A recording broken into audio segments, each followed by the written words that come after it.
สบายดีพวกเขาทีมงานซัมซุงประจำสปลาวอยากเป็นส่วนหนึ่งเพื่อประกอบส่วน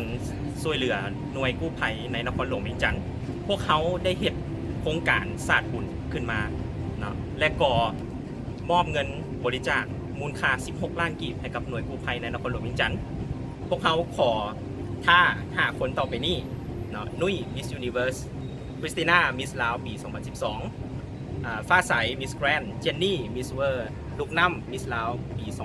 2011 เพื่อถ่ายวิดีโอแล้วก็สาดน้ำใส่หน้าเพื่อแสดงให้เห็นความอันตรายในการสาดน้ำใส่หน้าผู้ขับขี่รถจักรในท้องถนนพวกเจ้ามีเวลา 41 ชั่วโมงต่อจากนี้เพื่อเฮ็ดสิ่งที่ท่าไปนะและผู้ใดต้องการที่จะบริจาคเงินในโครงการนี้สามารถโอนเข้าในบัญชีด้านล่างนี้นะทีมงานซัมซุงพร้อมเลยบอ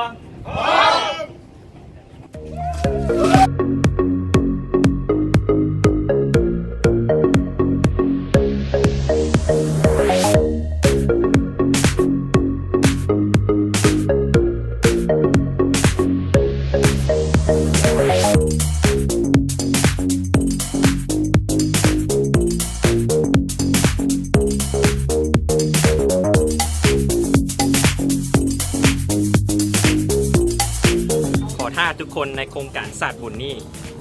โพสต์นำเส้นหน้าตัวเองและถ่ายวิดีโอ